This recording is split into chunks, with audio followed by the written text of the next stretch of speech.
মৰমৰ ছাত্ৰ-ছাত্ৰীসকল, তোমালোকে ভালদৰে পঢ়া শুনা কৰি আছা। ছাত্ৰ-ছাত্ৰীসকল, তোমালোকৰ ইনডেক্স পৰীক্ষা যিহেতু 18 তাৰিখৰ পৰা আৰম্ভ হ'ব, তোমালোকে প্ৰশ্নখন ভালদৰে চোৱা। ইয়াৰ পৰা তোমালোকৰ এনেধৰণৰ প্ৰশ্ন আহিব, লগতে তোমালোকে আইডিয়া এটা কৰিব পাৰিবা কেনেধৰণৰ প্ৰশ্ন আহে। ছাত্ৰ-ছাত্ৰীসকল, প্ৰথম গোট পৰীক্ষা শ্ৰেণী নৱম, বিষয় বিজ্ঞান, 2 ঘণ্টা থাকিব, মুঠ নম্বৰ থাকিব 50 নম্বৰ। প্ৰথম প্ৰশ্নটো হৈছে তলৰ প্ৰশ্নসমূহৰ পৰা শুদ্ধ উত্তৰটো বাছি উলিওৱা। 10টা প্ৰশ্নত 10 নম্বৰ আছে। আমাৰ চাৰিওকাষে বস্তুবোৰ কেইটা ভৌতিক অৱস্থাত আছে? এছআই একক কি হ'ব? শুকান বৰফ কাক বোলে? দ্ৰৱণৰ উপাদান হৈছে উদ্ভিদৰ কোষ দৰ্শন প্ৰধানকৈ গেছেৰে গঠিত। ছাত্ৰ-ছাত্ৰীৰ উত্তৰবিলাক মই তোমালোকক যিটো আমাৰ অনলাইন ক্লাছ আছে সেই ক্লাছত মই বুজাই দিছো আৰু লগতে নোটছবিলাক দি দিছো, তোমালোকে তাৰ পৰা লিখিব পাৰিবা। আৰু যিবিলাকে অনলাইন ক্লাছ কৰিব বিচাৰে তোমালোকে SMS কৰিবা। উষ্ণতা বৃদ্ধিৰ ফলত পদাৰ্থ কণিকাবোৰে গতিশক্তি লাইচোজোম গঠনত সহায় কৰে। ত্বৰণে এছআই একক কোষত থকা জুলীয়া পদাৰ্থখিনি প্ৰটোপ্লাজম বুলি নামকৰণ কৰিছিল। গুৰুত্ব এছআই একক।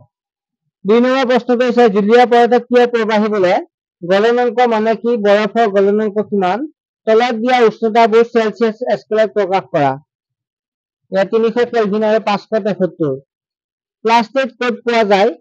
ই কেই প্ৰকাৰ আৰু কি কি? ত্বৰণ মানে কি বুজা? ইয়াৰ এছআই একক কি? মটৰ গাড়ী অডোমিটাৰ কি জোখে? মিশ্ৰণ কি? ই কেই প্ৰকাৰ আৰু কি কি?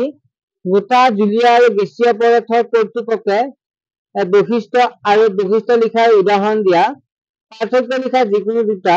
দ্ৰুতি আৰু বেগ, প্ৰকোপ কেন্দ্ৰীয় কোষ আৰু সংকোষ কেন্দ্ৰীয় কোষ, সমচত্ব আৰু অসমচত্ব মিশ্ৰণ। সুষম গতি 11 নম্বৰ হৈছে সুষম গতি আৰু বিষম গতি বুলিলে কি বুজা? উদাহৰণ সহায়ত বুজাই লিখা।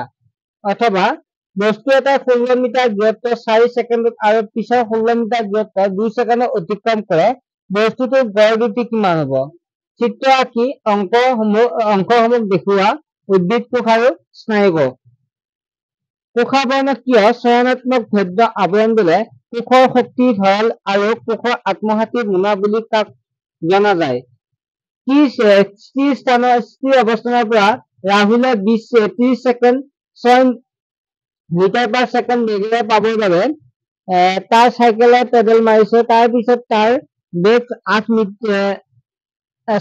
মিটাৰ পাৰ ছেকেণ্ডলৈ কমাবলৈ পৰৱৰ্তী 5 ছেকেণ্ডত সি ব্ৰেক প্ৰয়োগ কৰিলে। দুয়োটাৰ ক্ষেত্ৰত চাইকেলৰ ত্বৰণ নিৰ্ণয় কৰা। ছাত্ৰ-ছাত্ৰীসকল, আমি সকলোবিলাক অনলাইন ক্লাছৰ জৰিয়তে সমাধান কৰিম, যিবিলাক কৰা নাই। যিবিলাকে জড়িত নাই তোমালোকে জড়িত হ'ব বাবে SMS কৰা।